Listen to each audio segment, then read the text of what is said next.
Selamat datang di channel Alur Donghua. Sebelum menonton, silahkan subscribe, biar Mimin tambah semangat update-nya. Bayangan besar itu bergetar sebentar dan perlahan-lahan tumbuh lebih tinggi. Setelah berputar beberapa kali seperti asap tipis, perlahan-lahan mengeras. Bocah dari suku Bintang Serene, ada apa? Kamu tidak bisa bertahan lagi. Anda bahkan harus memanggil tubuh asli saya. Bayangan itu belum benar-benar mengeras, tapi sudah berteriak dengan suara serak. Saat suara itu jatuh, cahaya ungu dalam formasi berangsur-angsur memudar. Bayangan besar akhirnya benar-benar mengeras. Itu adalah rubah besar dengan bulu hijau di sekujur tubuhnya. Itu duduk bersila seperti seorang kultivator. Rubah biru ini memiliki alis yang panjang dan ramping, dan ada pola bintang ungu di antara alisnya. Ada 3 bekas luka panjang dan sempit di mata kanannya, seolah-olah ditinggalkan oleh cakar sejenis binatang buas, membuatnya tampak agak ganas. Itu mengenakan lapisan baju besi hijau yang dihiasi dengan pola emas yang luar biasa. 6 ekor rubah besar diseret di belakangnya. Sudut mulutnya sedikit terbuka, menunjukkan ekspresi jijik yang sangat manusiawi. Tuan Su 6, tolong maafkan saya. Ivan dalam masalah, tolong selamatkan dia. Melihat ini, Nuo Qinglin buru-buru membungkuk dan meminta maaf. Apa? Siapa yang berani menggertak Ivane? Rubah hijau besar bernama Su Six mendengar ini dan tiba-tiba berbalik. Armor hijau di tubuhnya berdentang, dan ke-6 ekor besar itu melambai. Itu berteriak dengan marah. Tuan Su 6, binatang pasir yang dibesarkan oleh patriark suku pasir sekarang mengejar Ivan. Sekarang semua suku bertarung sendiri dan tidak bisa menyisihkan terlalu banyak kekuatan untuk menyelamatkannya. Aku harus meminta bantuanmu, Nuo Qinglin berkata dengan cemas dan ketakutan. Mendengar ini, Su Six berbalik untuk mencari sosok No Ivan di medan perang sambil berkata, Nuo Qinglin, ayah macam apa kamu? Di suku bintang tenang Anda, saya paling suka Ivan. Jika sesuatu terjadi padanya, aku akan meminta pertanggungjawabanmu. Begitu suaranya jatuh, matanya jatuh ke langit yang jauh, pada Nuo Qinglin yang berada dalam situasi putus asa dikejar oleh binatang pasir. Menemukannya, Su Six menyipitkan matanya dan bergumam. Tubuhnya yang besar tiba-tiba bangkit dari tanah, seperti gunung terbang, dan terbang ke arah itu. 6 ekor rubah besarnya bergoyang-goyang di udara. Ketika anggota suku Serenade melihat sosok besar Su Liu muncul di atas mereka, matanya bersinar dengan semangat. Mereka meneriakkan, Tuan Su Liu, dan semangat mereka meningkat pesat saat menyerang insektoid dengan gila-gilaan. Saat ini, No Ivan sedang dikejar oleh para binatang pasir. Dalam kepanikannya, dia berlari ke atas tebing, semakin jauh dari Han Li. Melihat ini, Han Li mengerutkan kening. Sosoknya melintas tanpa ragu dan mengejarnya. Tepat pada saat ini, perubahan mendadak terjadi. Ledakan keras terdengar. Tebing itu tiba-tiba meledak dan runtuh. Binatang pasir yang bersembunyi di bawah tanah tiba-tiba keluar dari asap dan debu yang mengepul. Tubuhnya sekali lagi melebar ke ukuran sebelumnya. Itu membuka mulutnya yang besar dan menggigit No Ivan, yang masih tidak stabil. Ketika No Ivan melihat pemandangan ini, dia tiba-tiba menjadi pucat karena ketakutan. Namun, wanita itu cukup berani, dan meskipun bingung, dia tidak panik. Dia memutar tubuhnya di udara, dan dia melangkah dengan berat ke atas batu yang jatuh. Dia kemudian melompat dengan gesit, dan seberkas cahaya muncul dari tubuhnya saat dia berusaha terbang menjauh. Tanpa diduga, di mulut besar binatang pasir di bawah, pusaran merah gelap tiba-tiba muncul dari udara tipis. Ada kekuatan sobek yang tak terlukiskan darinya. Kekuatan tak terlihat ini jelas jauh di luar imajinasi No Ivan. Sebelum dia bisa menggerakkan tubuhnya ke samping, dia ditarik ke bawah oleh gaya ini dan jatuh dengan cepat. Semua ini terjadi dalam sekejap. Tuan muda dari suku Serenade hendak ditelan oleh binatang pasir raksasa bersama dengan bebatuan di langit. Pada saat kritis ini, mata Han Li menyipit. Dia membuat gerakan pedang dengan satu tangan dan menunjuk ke arah kekosongan di depannya. Dentang, suara tajam dan cahaya dingin melintas. Cahaya pedang hijau menyala di udara. Pedang bambu hijau terbang di bawah Noifan dengan kecepatan kilat. Kebetulan menangkap sosoknya yang jatuh. Pedang panjang bersinar terang. Pedang Qi yang disimpan melonjak ke segala arah. Itu memaksa kembali kekuatan sobek di mulut binatang pasir. Kemudian, pedang itu melintas dan membawa Noifan ke depan. Itu terbang tinggi di langit. Kaca, suara keras terdengar. Binatang pasir itu menutup mulutnya, tetapi ia menggigit udara kosong. Itu menjadi lebih marah. Setelah tubuhnya menyusut beberapa saat, tiba-tiba ia memantul seperti bola meriam dan mengejar Noifan. Noifan yang baru saja lolos dari maut tak sempat berbahagia. Dia jatuh ke jalan buntu lagi. Noifan kecil, jangan takut. Aku akan mengurusnya. Pada saat ini, teriakan marah datang dari langit. Bayangan hijau melintas. Sosok besar rubah hijau berekor 6 jatuh dari langit. Setelah melewati Noifan, itu menabrak binatang pasir raksasa di bawah. Bang! Suara keras terdengar. Dua benda dengan ukuran yang hampir sama bertabrakan di langit. Kemudian, mereka jatuh pada saat bersamaan. Pedang bambu hijau berbelok tajam di langit. Itu membawa Noifan yang ketakutan dan terbang menuju Han Li. Senior Li, terima kasih telah menyelamatkan hidupku. Aku akan membalasmu dengan murah hati jika aku memiliki kesempatan di masa depan. Kulit Noifan jelek. Dia menenangkan dirinya dan berkata kepada Han Li. Han Li memutar pergelangan tangannya dan mengingat pedang bambu hijau Cloud Swarm. Dia mengangguk padanya dan tidak mengatakan apa-apa.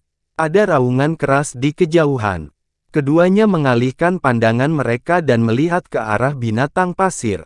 Mereka melihat bahwa tubuh besar binatang pasir sedang ditekan oleh rubah hijau. Binatang pasir itu berjuang dan memutar. Itu menderu tanpa henti. Namun, itu tidak bisa membebaskan diri untuk sementara waktu. Rubah hijau yang menunggangi binatang pasir memiliki 6 ekornya yang besar meringkuk. Mereka seperti 6 ular sanca hijau yang panjangnya ratusan kaki. Mereka melilit tubuh binatang pasir dan terus menyusut ke tengah. Terdengar suara tulang bergesekan satu sama lain. Pada saat yang sama, lapisan domain spiritual terbuka di luar tubuhnya. Itu tidak mencakup area yang luas. Itu hanya melilit binatang pasir. Apa ini? Han Li melihat pemandangan itu dan bertanya dengan heran. Ini adalah Tuan Su Liu. Dia adalah roh sejati yang dipuja oleh klan Chen Serene. Tingkat kultivasinya sebanding dengan kultivator Dewa Tai tahap awal dari klan manusia Anda, jawab Noifan dengan hormat. Jadi begitu. Han Li sedikit terkejut ketika mendengar ini. Dia mengangguk sambil berpikir. Ketika dia berada di dunia fana dan dunia roh, dia telah melihat banyak iblis rubah. Sebagian besar dari mereka ahli dalam ilusi atau pesona, tetapi ini adalah pertama kalinya dia melihat rubah hijau yang memiliki aura ganas, bertarung murni dengan kekuatan fisiknya, dan tidak kalah dengan binatang pasir raksasa. Namun, dia juga tahu bahwa rubah hijau di depannya adalah roh sejati. Dia tidak tahu sudah berapa lama di alam liar. Tentu saja, dia tidak bisa memperlakukannya sebagai iblis biasa. Rubah hijau besar itu mengepalkan tangannya dalam kehampaan. Cahaya hitam memadat dan berubah menjadi tongkat panjang hitam yang seperti pilar raksasa. Itu bertuliskan pola bintang dan bersinar dengan cahaya redup. Rubah hijau meraung dan memegang tongkat hitam dengan kedua tangan. Pola bintang pada tongkat tiba-tiba menyala dan pusaran cahaya bintang yang terang mengembun di ujung tongkat. Itu menusuk ke arah kepala binatang pasir. Meskipun tubuh binatang pasir untuk sementara tidak dapat bergerak, ia memutar kepalanya dengan keras dan membuka mulutnya yang besar. Cahaya merah gelap menyala, bercampur dengan helai kabut hitam kental, dan menggigit tongkat hitam panjang.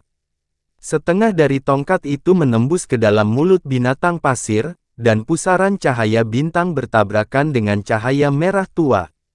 Gelombang fluktuasi yang kuat datang dari mulut binatang pasir. Cahaya bintang berkilauan yang tak terhitung jumlahnya bercampur dengan kabut hitam, menghasilkan suara mendesis yang terdengar seperti arus listrik. Rubah dan binatang buas itu seimbang dan menemui jalan buntu. Noifan melihat ke kejauhan. Matanya dipenuhi dengan kekhawatiran, tetapi dia tahu batas kemampuannya dan tidak terburu-buru untuk membantu. Jangan khawatir, semangatmu yang sebenarnya adalah alam yang lebih tinggi. Dia tidak akan kalah. Mata Hanli berkilat dan dia terhibur. Begitu suaranya turun, cincin pola emas mulai muncul di tubuh binatang pasir. Tubuhnya yang menyusut karena ekor rubah hijau mulai membengkak. Bang! Bang, bang. Ekor rubah hijau direntangkan satu demi satu. Sepertinya itu tidak bisa lagi menahan binatang pasir. Ingin melarikan diri. Tidak akan semudah itu. Rubah hijau mencibir dan berteriak. Pola cahaya bintang di antara kedua alisnya tiba-tiba berkilat dan berkembang dengan cahaya yang menyilaukan.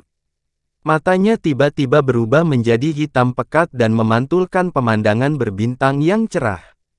Setelah itu, aura yang memancar dari tubuhnya langsung menjadi mendalam. Hanli tiba-tiba menjadi linglung sesaat ketika dia melihat pemandangan ini. Untuk sesaat, dia merasa seolah-olah sedang berdiri di langit berbintang yang luas dan tak terbatas. Dia melihat ribuan bintang di sekelilingnya dan menunggu pembaptisan cahaya bintang. Saat berikutnya, semua pola cahaya bintang pada tongkat panjang di tangan rubah hijau menyala. Sepertinya langit berbintang melekat padanya. Semburan fluktuasi aneh yang sepertinya bukan milik dunia ini berasal darinya. Tongkat itu menusuk ke arah mulut binatang pasir. Cahaya bintang yang menyilaukan runtuh pada saat bersamaan. Semua riak mulai menyusut ke tengah dan membombardir lampu merah gelap di mulut binatang pasir. Hampir pada saat yang sama, binatang pasir raksasa akhirnya melepaskan diri dari pembatasan 6 ekor rubah hijau. Dari ujung ekornya, pola emas melonjak ke arah kepalanya, seolah-olah ia telah mengumpulkan seluruh kekuatannya dan melonjak ke arah mulutnya. Dua kekuatan yang tak tertandingi akhirnya bertabrakan satu sama lain. Raungan yang menghancurkan bumi terdengar. Fluktuasi mengamuk yang tak tertandingi meletus dari pusat rubah berekor 6 dan binatang pasir. Cahaya merah gelap itu seperti matahari terbenam berwarna merah darah, benar-benar meledak di langit berbintang seperti sekelompok bintang jatuh. Ekspresi Hanli tetap tidak berubah saat dia mengayunkan lengan baju ke udara untuk melepaskan beberapa semburan cahaya biru. Semburan cahaya biru terjalin di depannya untuk membentuk penghalang biru yang melindungi dia dan Noifan dari pandangan. Pada saat berikutnya, badai pasir menyapu mereka dengan kekuatan yang tak terbendung. Penghalang hijau sepertinya telah terkena puluhan ribu anak panah, dan suara tetesan air hujan yang mengenai daun pisang terus terdengar, namun tetap stabil seperti gunung. Tanpa ada yang melindungi mereka, angin kuning segera menutupi langit, dan debu serta pasir memenuhi udara. Pohon-pohon kuno yang menjulang tak terhitung jumlahnya tersapu oleh badai pasir, dan kemudian terkubur oleh badai pasir. Area dalam radius puluhan ribu kaki berubah menjadi lautan pasir yang luas dalam sekejap mata. Meskipun daerah di mana pasukan suku serangga dan suku binatang bertempur jauh dari tempat pertempuran binatang pasir dan rubah hijau, itu juga dipengaruhi oleh badai pasir. Seluruh medan perang langsung menjadi sangat gelap, dan mereka yang berkultivasi lebih rendah tidak bisa maju melawan badai pasir sama sekali. Bahkan berdiri pun sangat sulit, sehingga momentum serbuan suku serangga sangat berkurang. Ini tentu saja merupakan hal yang baik untuk pasukan suku binatang, yang sudah merasa sedikit kewalahan oleh pasukan suku serangga. Secara khusus, Dewa Emas dari suku binatang menghela nafas lega. Mereka mengambil kesempatan untuk menyesuaikan formasi pertempuran, dan memperkuat garis pertahanan. Bagaimanapun, ini adalah medan perang utama suku binatang, dan mereka memiliki keunggulan geografis. Beberapa suku juga mengungkapkan beberapa metode dan batasan pertahanan yang tidak sempat mereka gunakan karena perubahan situasi yang cepat. Setelah beberapa saat, badai pasir yang memenuhi langit mereda, dan dunia menjadi cerah kembali. Ketika tentara suku binatang melihat bahwa ras surgawi mereka telah membunuh musuh yang kuat, moral mereka sangat meningkat. Di bawah kepemimpinan pemimpin suku masing-masing, mereka mengeluarkan serangkaian lolongan keras, mengatur ulang serangan, dan menyerang pasukan suku serangga.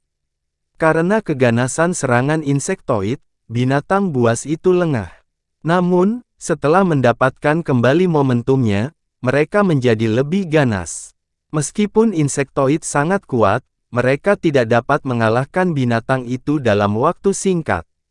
Di tengah lautan pasir, tidak ada lagi binatang pasir, hanya rubah hijau besar berekor 6. Salah satu tangannya yang rusak parah masih memegang tongkat hitam legam, sementara yang lain memegang kristal pasir seukuran kepala. Dibandingkan dengan yang diperoleh Han Li sebelumnya, kualitas yang satu ini beberapa kali lebih tinggi. Tidak hanya sebening kristal, tetapi ada juga untaian emas di dalamnya, memancarkan gelombang energi spiritual yang kuat. Han Li melambaikan tangan di udara untuk menghilangkan penghalang cahaya biru di depannya, dan Noi Fan buru-buru turun ke rubah biru sebelum buru-buru terbang ke arah mereka dengan mendesak. Tuan Su Liu, apakah Anda baik-baik saja? Aku baik-baik saja, bagaimana mungkin sesuatu terjadi padaku? Meskipun rubah biru mengatakan bahwa dia baik-baik saja, tetapi dia memuntahkan seteguk darah. Novan terkejut. Dia berkeliling untuk melihat-lihat, hanya untuk menemukan bahwa baju besi hijau di dadanya telah hangus menjadi hitam, dan ada lubang besar berdarah di dalamnya. Gumpalan asap putih mengepul dari lubang, dan itu sembuh sedikit demi sedikit. Han Li berdiri di kejauhan dan dengan bijaksana tidak mendekati mereka. Dalam benaknya, Jin Tong ngiler dengan rakus saat dia berdiskusi dengannya bagaimana cara mendapatkan kristal di tangan King Hu. Dia telah tinggal di perut PCU selama ini. Meski tubuhnya istimewa, ruang di dalam tubuh PCU tidak sesederhana kelihatannya. Belum lama ini, dia akhirnya terbang keluar dari mulut PCU. Jangan pikirkan itu. Kami sekarang menggunakan ras binatang untuk berurusan dengan pemakan emas lain yang kamu sebutkan. Jika kita menimbulkan masalah sekarang, kemungkinan besar kita akan diusir oleh ras binatang. Ketika itu terjadi, kita harus menghadapi sendiri pasukan ras serangga. Han Li berkata secara telepati. Ngomong-ngomong tentang pria itu, auranya sepertinya semakin dekat. Tidak. Aku harus bersembunyi lagi. Little White, buka mulutmu. Jin Tong kaget dan buru-buru berkata, Kakak, aku bisa memakannya, tapi jangan makan hartaku. Tidak mudah bagiku untuk mengumpulkan artefak abadi ini selama bertahun-tahun, dan kamu memakan 30% sekaligus. PCU berkata dengan sedikit ketakutan. Putih kecil, mengapa kamu begitu pelit? Bukankah kamu baru saja makan beberapa artefak abadi? Paman ada di sini, apa yang kamu khawatirkan? Jin Tong berkata dengan tidak puas. Tuan, lihat, kata PCU dengan wajah sedih.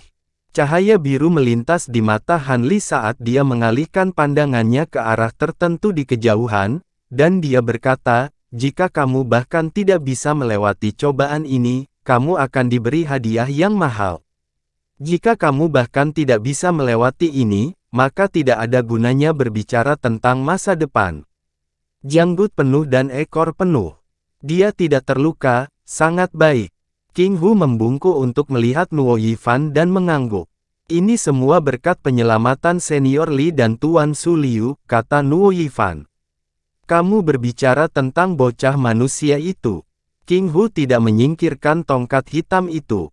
Sebaliknya, dia hanya menyandarkannya di pasir di sampingnya dan membalikkan tubuhnya untuk melihat Han Li. Ya, termasuk kali ini, senior Li telah menyelamatkanku 2 kali. Nuo Yifan mengangguk dan berkata dengan nada serius. 2 kali. Gadis kecil, kamu tidak akan mengikuti aturan ras manusia dan mengabdikan dirimu padanya, bukan? King Hu menyeringai dan berkata dengan sedikit ejekan. Tuan Suliu, Nuo Yifan tahu bahwa dia sengaja menggodanya dan berkata dengan serius. Ras manusia selalu licik. Terkadang, ras rubah pun tidak bisa mengejar mereka. Jangan terlalu terlibat dengan mereka. King Hu berhenti bercanda dan berkata dengan serius. Aku tahu. Nuo Yifan mengangguk. Saat keduanya berbicara, ekspresi King Hu tiba-tiba berubah. Dia mengangkat tangannya dan meraih Nuo Yifan dan melemparkannya ke arah Han Li. Dia berteriak dalam bahasa ras manusia, bahwa dia pergi dengan cepat. Han Li sepertinya sudah mengantisipasi ini. Saat King Hu dan Su Liu melempar Nuo Yifan, dia sudah menghilang dari tempat itu dalam sekejap. Detik berikutnya, dia muncul di udara dan meraih pinggang Nuo Yifan. Sosoknya melintas lagi lalu menghilang. Di sisi lain, setelah rubah berekor 6 hijau membuang Nuo Yifan, ia menarik tangannya yang terulur dan meraih tongkat hitam, mendorongnya ke ruang kosong di depannya. Ini adalah arah yang dilihat Han Li. Pola bintang pada tongkat hitam bersinar terang, dan ujung tongkat bersinar dengan cahaya perak. Tiba-tiba, langit berbintang yang mempesona dengan lebar ratusan kaki muncul. Tidak ada apa-apa di depan langit berbintang beberapa saat yang lalu, tetapi di saat berikutnya, matahari keemasan tiba-tiba mekar. Cahaya keemasan besar menghantam langit berbintang seperti meteorit dan menabrak tirai cahaya langit berbintang yang dibuat oleh tongkat hitam, menyebabkan suara memekakkan telinga. Langit berbintang yang gemerlap tiba-tiba meledak. Batang hitam pekat yang tampaknya memiliki kekuatan tak tertandingi sebenarnya menjadi lemah seperti sorghum di hadapan cahaya keemasan ini. Retakan muncul di sekujur tubuhnya saat hancur berkeping-keping. Ribuan cahaya berbintang pada akhirnya tidak sebanding dengan cahaya pagi, dan mereka tersebar di hutan gurun. Rubah berekor 6 hijau meraung kesakitan, dan tubuhnya yang besar dikirim terbang seperti karung yang rusak. Dia membajak parit yang dalam di tanah dan menabrak tebing dengan keras. Serangkaian suara runtuh lainnya terdengar, dan debu dan puing-puing yang mengepul melonjak bersama, mengubur setengah dari tubuh rubah berekor 6. Serangga roh sejati. Darah hitam meluap dari sudut mulutnya saat dia menatap cahaya keemasan dan berkata dengan gigi terkatup. Di tengah cahaya keemasan yang menyilaukan, sosok kumbang emas yang berukuran ribuan kaki berangsur-angsur menjadi jelas. Itu melayang di udara, memancarkan aura yang tak terlukiskan dan menakutkan. Lebih dari 1000 mil jauhnya, Han Li, yang sedang melaju menuju ngarai, tidak menoleh ke belakang, tetapi jantungnya berdetak kencang. Itu tidak lain adalah kumbang pemakan emas lainnya yang telah dirasakan Jin Tong sebelumnya. Meskipun penampilannya hampir persis sama dengan transformasi Jin Tong, auranya sangat kuat sehingga hampir sebanding dengan tahap akhir dari Dewa Primordial. Han Li mengerang dalam hati, tapi dia tidak memiliki niat sedikit pun untuk berhenti. Cahaya hijau menyala liar di sekelilingnya, dan dia mempercepat sedikit. Tuan Serangga Roh Sejati. Tentara ras serangga sedikit bingung dengan pasukan ras binatang yang semakin ganas. Ketika mereka melihat kumbang pemakan emas yang berada di pihak mereka, semua berteriak dengan liar. Berbagai serangga roh yang dikendalikan oleh ras serangga juga tampaknya terinspirasi oleh suatu kekuatan dan menjadi lebih haus darah dan maniak. Mereka bergegas menuju pasukan ras binatang. Medan perang kacau dan sekali lagi menemui jalan buntu. Nuo Qinglin telah kembali ke medan perang. Ketika dia melihat, dia terkejut dan dengan cepat melihat ke arah rubah berekor 6, berusaha menemukan putrinya. Tetapi ketika dia menemukan aura Nuo Yifan, dia menemukan bahwa dia telah dikirim kembali ke kastil di pintu masuk lembah oleh Han Li. Serahkan. Kumbang emas mengepakkan sayapnya dan berkata dengan acuh tak acuh. Suaranya, yang terdengar seperti lonceng bebar. Ahem, seperti yang ayah katakan, kamu benar-benar serangga yang tidak bisa dibunuh. Jika kamu tidak mati pertama kali, kamu akan menjadi lebih kuat di lain waktu. Tapi aku tidak menyangka kamu menjadi begitu kuat setelah perang terakhir. Rubah berekor 6 batuk seteguk darah dan mencibir. Aku hanya akan mengatakan hal sekali. Kumbang emas selesai berbicara dengan suara dingin sebelum tiba-tiba mengayunkan kaki depannya ke depan. Rubah berekor 6 tampak seperti telah melihat hantu, dan tiba-tiba menamparkan 6 ekornya ke tanah. Tubuhnya naik beberapa ribu kaki ke udara dan nyaris menghindari 2 berkas cahaya kristal tepat pada waktunya. Han Li jauh, dan cahaya biru melonjak di matanya saat dia dengan hati-hati mengamati pemandangan ini. Dia sangat terkejut. Saat 2 berkas cahaya lewat, debu dan cahaya di kehampaan terpotong menjadi 2 dari tengah. Setelah rubah berekor 6 menghindari serangan itu, dinding gunung di belakangnya terkena cahaya kristal. Dinding gunung berbatu itu seperti sepotong tahu. Retakan yang sangat halus muncul di tengah, dan langsung dipotong secara horizontal. Rubah berekor 6 melayang di udara dan tampak sangat sedih, tetapi masih berteriak dengan suara keras. "Ayah, serangga itu menggertakku." Cahaya bintang yang menyilaukan menyala di udara saat suaranya menghilang.